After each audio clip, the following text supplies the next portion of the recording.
তো ক্ষমতাই নেই, তো টাকাটা কি পাবেন? ওইটা তো বলতে পারছি না, ওইটা এবারে যদি দেয় সবাই পেলেই আমরা পাবো। বর্তমানে তো বিজেপি সরকার আছে, তো বিজেপি সরকার সরকারের যদি উপরে দেয় আশা তাহলে করছেন? পাবো,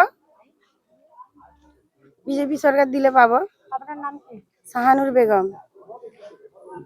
ওই একই তো পড়তা, আর কি বলবো সব আমার ওই 60,000 টাকা পেয়েছি, পেয়ে ওই 20,000 টাকা নিয়েছে, আর ওই আছে ঘর অর্ধেক হয়েছে, ওই আছে ওইটাই। 60,000 টাকা পেয়েছি, হ্যাঁ 60,000 টাকা পেয়েছি, 20,000 টাকা নিয়েছে। আর নিয়েছে মইদুল, জান্নাতুল, সাদ্দাম। কেন নিয়েছে জিজ্ঞাসা করলেন না? কেন নাক দিতে হবে আমাদের ঘরে। এটা কি এক ধরনের তোলাবাজি? আর রহমত। 4 জনে? আপনার নাম? আনিহার বেগম। আপনার কি অভিযোগ?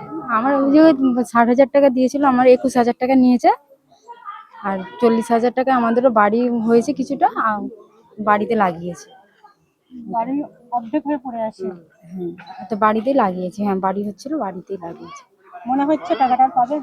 বাকি টাকাটা বাকি টাকাটা দিলে পারে পাবো, যদি সরকার দেয় কিন্তু দিলে পাবো। টিএমসি তো এখন নেই বর্তমানে। না, টিএমসি সরকার নেই, টিএমসি সরকার দেবে না, আবার যে সরকার আসবে সে যদি দেয় দিলে আশা আমরা পাবো। করছেন, আশা করছেন নিয়ে তবে বাড়িটা করবে। হ্যাঁ। আপনার নাম? রোজিনা।